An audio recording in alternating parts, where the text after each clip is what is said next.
What's up guys, welcome to the very first video on the channel. I'm super excited to post this. I've been wanting to start this for a while and we're finally going to do it.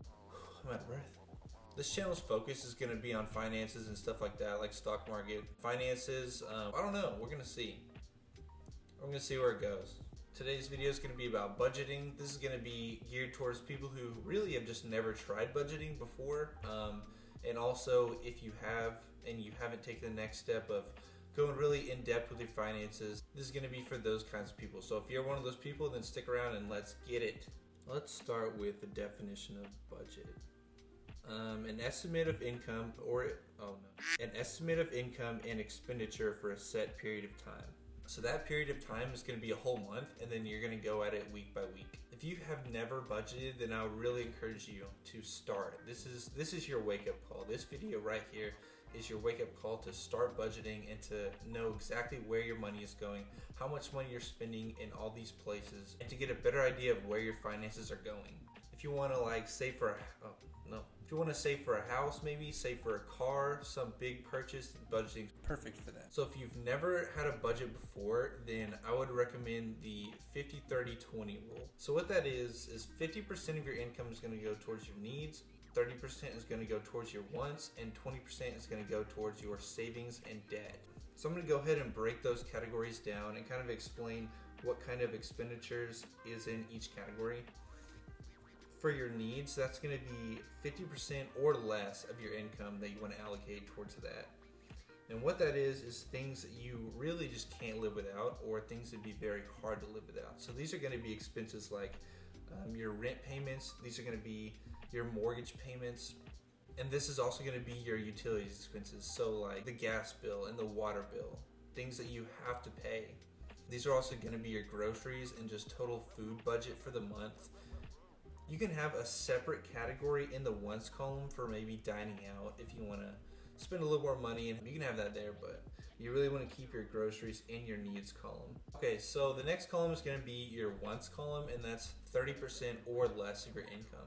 So I say 30% or less because this is a category where you can definitely cut back your spending, and it's going to be one that you really need to take a look at and think, how much money am I actually spending here? How much money can I allocate towards savings instead of spending it on these overpriced things, you know?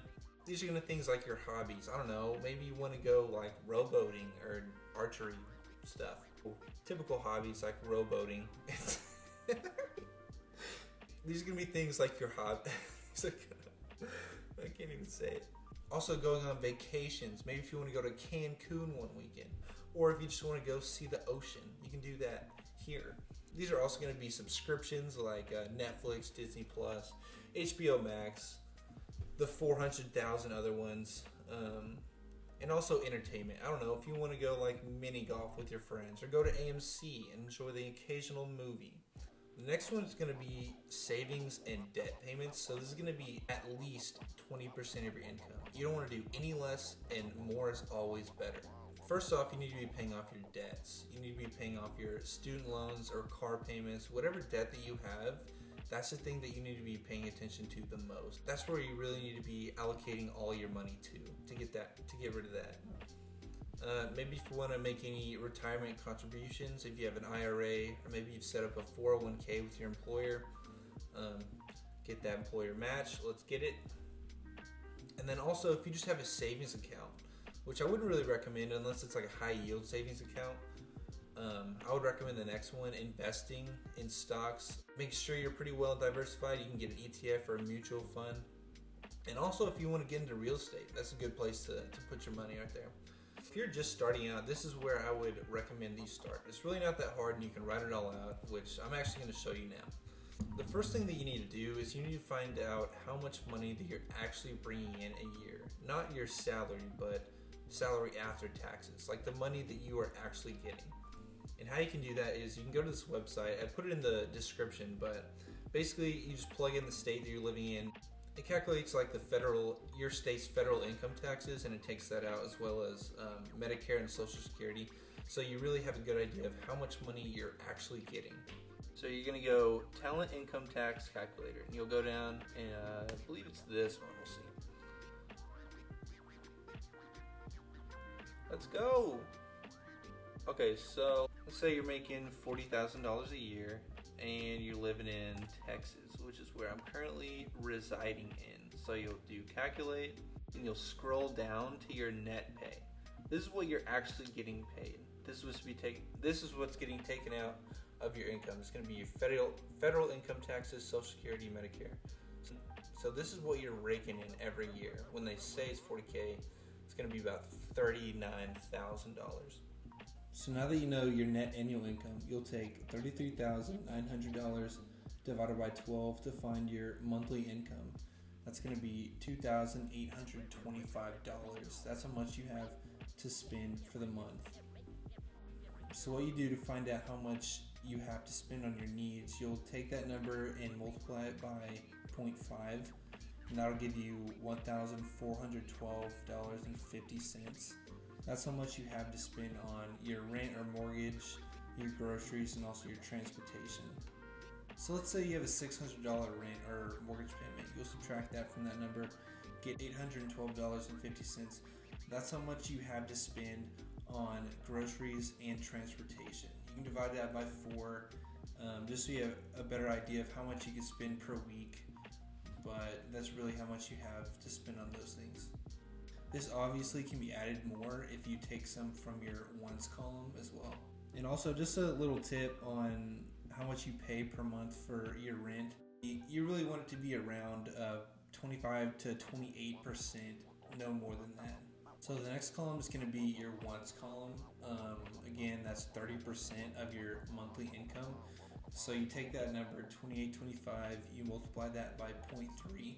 That's going to give you $847.50 that you have to spend for the month, and that's going to be a hard limit. You don't want to go above that. You want to try to shoot for a number below that, but you can categorize that any way you want: subscriptions, fun money, dining out, all that good stuff. And then the most important column is your savings and debt column. Again, 2825, you're going to multiply that by 0.2. You'll get 565. That's how much you have to be putting aside per month. That's how much you should be putting aside per month. Now, this obviously can be allocated towards paying off a debt or loan, but if you happen to be debt free, that's awesome. Congratulations on that. You're one of the lucky few, and then you just need to be putting that aside. Savings account, investing it, put it somewhere safe. So if you're just starting, I would highly recommend this. It's really not that hard.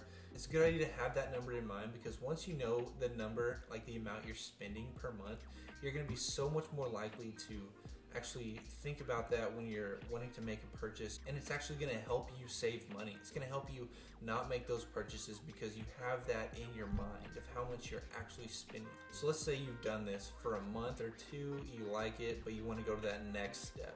Well, you can really just go on the App Store, if you have an iPhone, or the Android store, whatever that's called, and then just type in budgeting app, and you'll get hundreds of results. A lot of them are free, a lot of them are paid, but you can find one that works for you.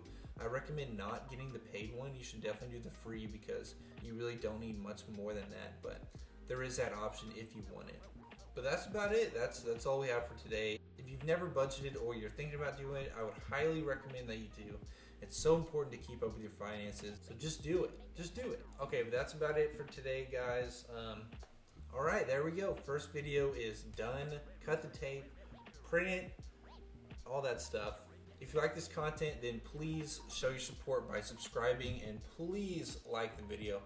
Please like it. You have to like it. Like the freaking video. So if you don't know how the YouTube algorithm works, the more a video gets liked, the more that YouTube pushes it to a new audience. So it's very important that you like this video so this can be pushed to new people, because we're trying to get the subscriber count to 50 by the end of the month. Actually, that might be a little high. Let's say 20. 20 by the end of the month. That's 25 days. We can do it. Just like the video and comment. What should you comment?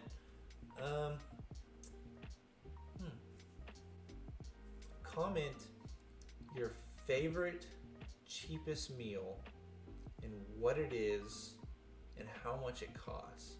This could be something that you like, if it's like a good deal somewhere, or something that you make. Say how much it costs and what it is. You don't even have to say how much it costs. Just say what it is. Yeah, that's a good one.